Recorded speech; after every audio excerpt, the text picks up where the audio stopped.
will soon be able to pass their own mask mandates after state lawmakers gave them the green light during a special session today. State House reporter Devin Bates joins us live in Montpelier to explain why the move didn't come without some disagreement. Hi, Devin. Yeah, Lauren, Governor Phil Scott invited lawmakers back under the Golden Dome here today to find a middle ground on mandates. And while lawmakers and Governor Scott were able to find an area of compromise, this is a debate that could just be beginning in a town hall near you. As Vermont lawmakers arrived for Monday's special session, they were greeted by dozens of anti-mask protesters outside the State House. In New Hampshire, at least, they're having some hearings at which the public is allowed to speak. What's happened? Why aren't we going inside and speaking? Those against letting Vermont municipalities pass mask mandates felt their voices weren't being heard. But after Monday's vote, they'll have to bring their case to city councils and select boards. I asked Senate President Pro Tem Becca Balint whether passing this often heated discussion off to localities was a wise decision. I trust that our local officials will do the right thing for the conditions on the ground in their communities. That's why we elect them. We are a state that believes in local control, local decision making. Prior to this agreement between Governor Phil Scott and State House leaders, towns like Bennington had already attempted to pass a mask mandate, just to have the governor overturn it. Some lawmakers said all of this would have been easier if the governor handled the approval process from his desk. Essentially, he said, I don't want to sign off on it.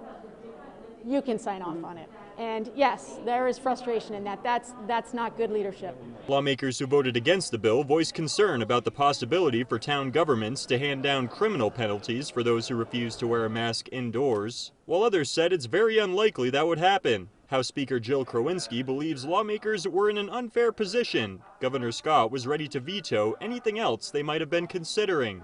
In 7 weeks, we'll be coming back into session, and when we return, we'll be asking health experts to give us the guidance and the tools that we should be using to mitigate the spread of COVID-19. And now we are hearing from some city council members, mayors, and town administrators on how they would feel about a potential municipal mask mandate. I wanted to read a few of the responses I got here. Rutland Mayor David Allaire said, quote, "My position is no," putting it quite simply there. And then I also heard from Bennington Select Board Chair Jeannie Jenkins, who said, "I would rather this would be a statewide mask mandate rather than town by town. She feels that just adds confusion."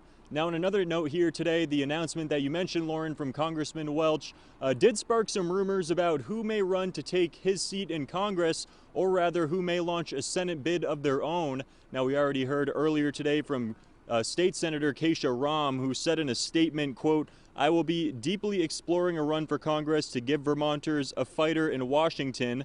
Now, as I mentioned, I happen to be around some other Vermont politicians whose names have been in the rumor mill for a while, let's just say. Here's what they had to say about their political futures. I'll be taking some time over Thanksgiving. I'll be at the farm, I'll be seeing my family, and we'll make a decision after that time. You can bet that over the next few days and weeks, I will be making a decision about the next steps for me.